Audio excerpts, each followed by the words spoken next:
Welcome. I'm Halcyon, and this is Hug Nation. Today, I want to get back to basics. Today, the topic is be kind.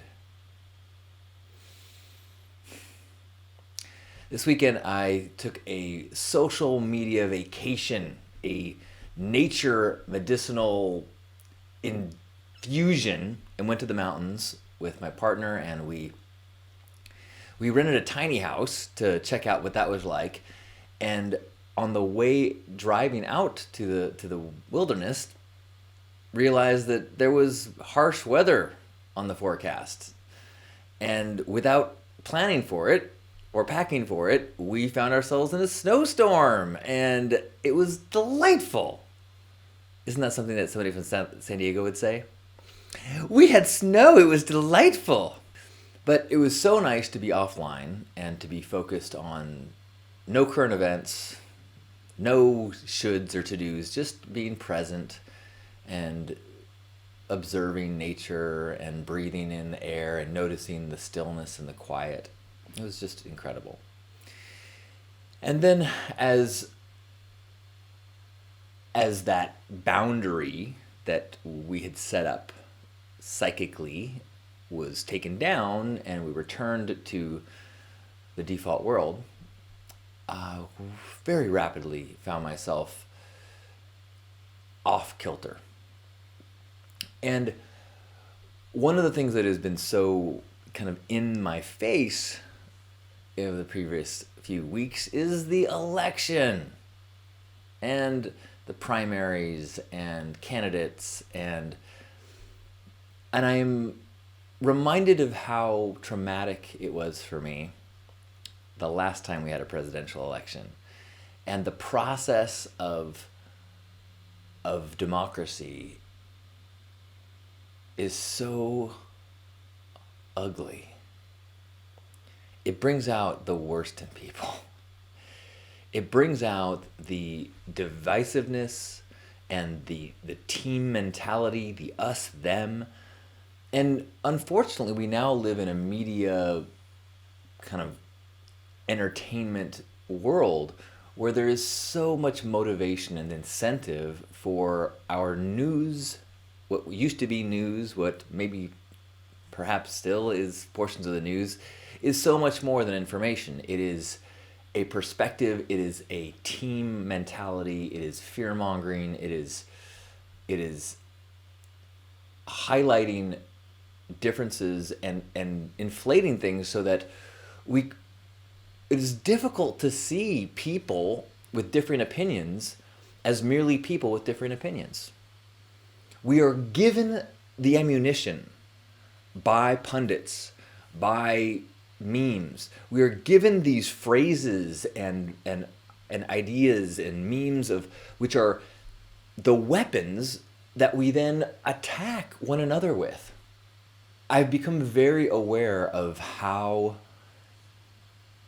tempting it can be to pick up a weapon that is handed to me. It feels right. It feels righteous. And attack and call names and label those who disagree stupid, bigoted, racist, whatever. That tendency has gotten so strong that it doesn't matter what you believe. The other side is always so wrong. And now we've gotten to a point where the other side are the people who a week ago, a month ago, were on your side. I find myself having these thoughts like, humanity gets what we deserve. And it's like, oh, no, don't go there. Like, stay optimistic. Be kind. Be kind. Now, will I be voting? Yes. Do I think that it's obvious who I should vote for? No. Why? Because I feel like we are so manipulated right now.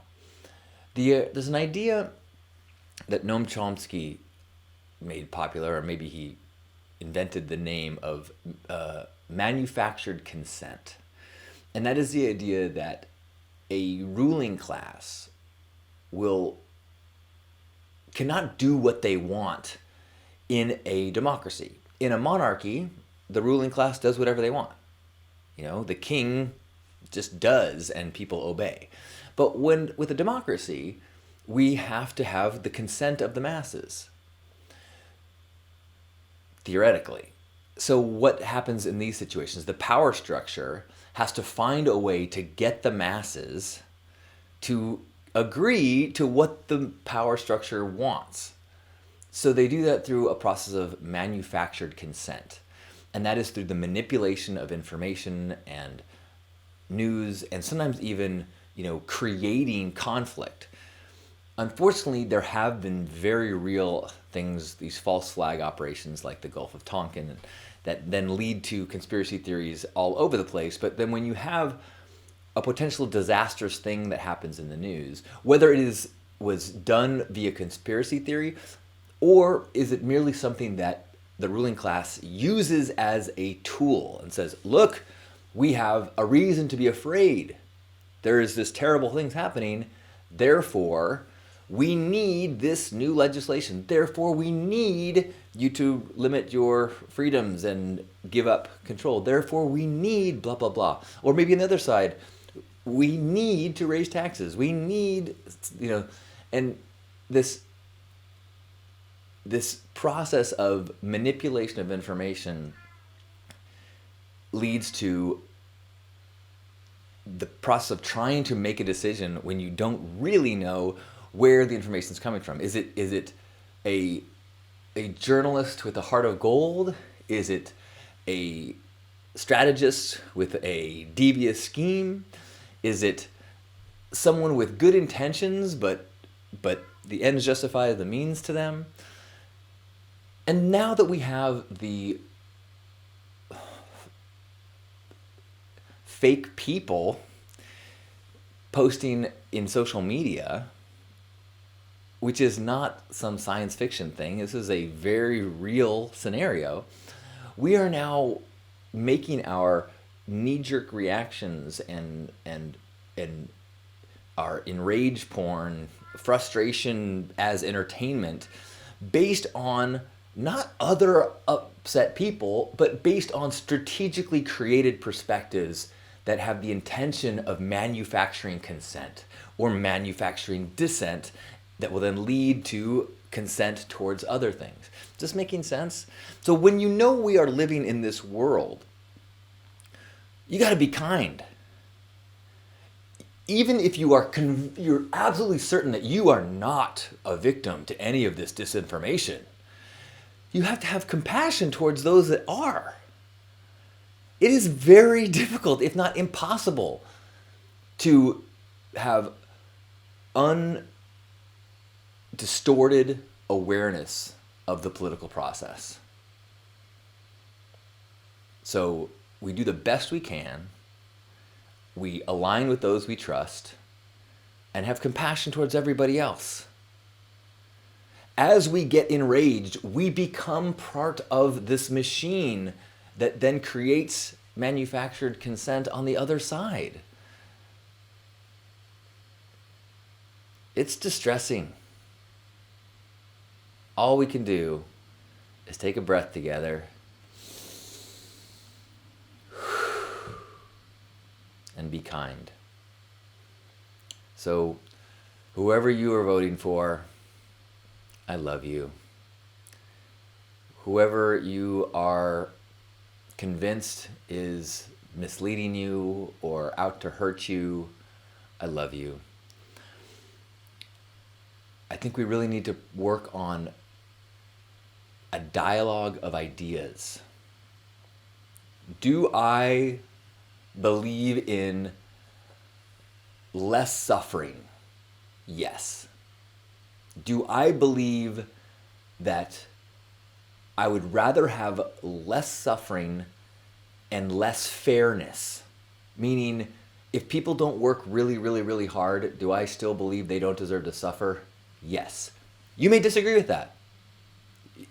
Fine. But can we disagree from a place of kindness? I don't know. Maybe. Maybe not. All we can do is try.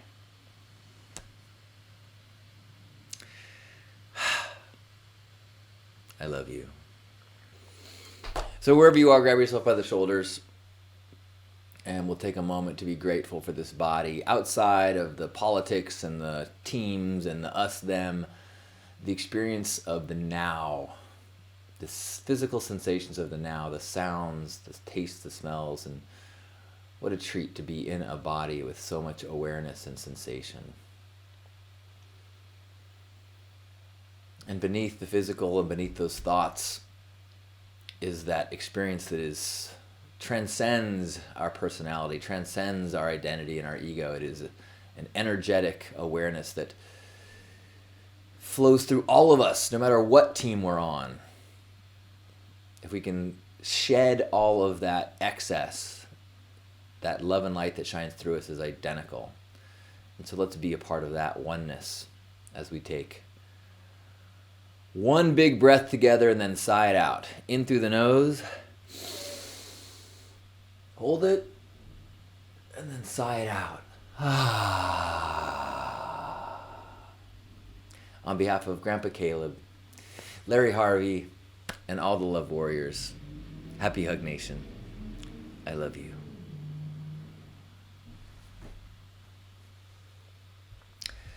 Have a beautiful day.